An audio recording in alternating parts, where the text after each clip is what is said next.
Астехан роз менен жабыркаган бейтаптарга жакшы жаңылыгым бар. Айта кетейин, албетте мындай диагноз жашайт, бирок жаш балдардын арасында гана, аларга дагы сейрек учурда гана коюлат. Ал эми бүгүнкү заманбап медицинада чоң адамдарга мындай диагноз коюлбайт. Себеби мындай оорунун өзү жок. Эгерде ким сизге ушул диагнозду койгон болсо, ал өз билимин дагы да арттырышы керек. Грыжа бар, протрузия бар, сколиоз бар, болезнь Бехтерева бар. Бирок ушул остеохондроз диагнозу жок. Башыңыз ооруган үчүн эле, желкеңиз уюган үчүн эле ушул диагнозду коюп коюу менимче туура эмес.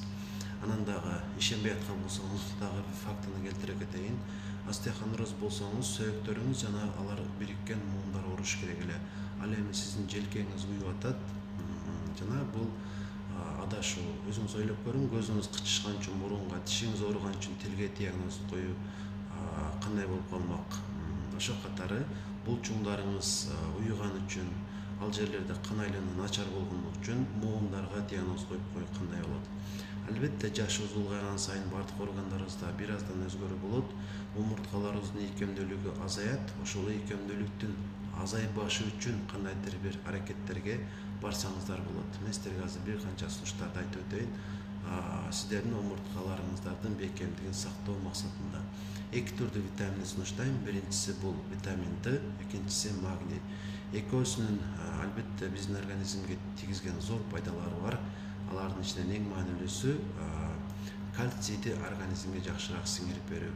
Ошол максатта бир жылда 2 жолу бир айдан ичип койсоңуздар болот. Магний B6-ти күнүнө 3 маал бир таблеткадан ичесиз. Ал эми витамин Д'ни болсо күнүнө бир таблетка ичүү жетиштүү болот. Анан кальцийдин өзүн ичиштин кереги жок. Кальцийге бай азыктарды гана көбүрөөк жесеңиздер болот. Негизи кальций дээрлик бардык эле азыктарда бар.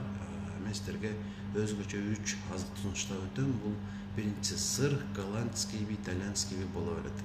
Экинчиси болсо күнжүт, үчүнчүсү балык. Ушул азыктарды мүмкүн болушунча көбүрөөк колдонуңуз. Булардан дагы маанилүү жакшыраак сунуш албетте кыймыл аракет. Ушул желкелериңиз менен жасай турган көнүгүүлөрдү көбүрөөк жасаңыз. Анан өзүңүздүн колуңуз менен эле ушинтип желкелерди массаж кыла берсеңиз болот. Кан айланууну ушинтип деле жакшыртып аласыз.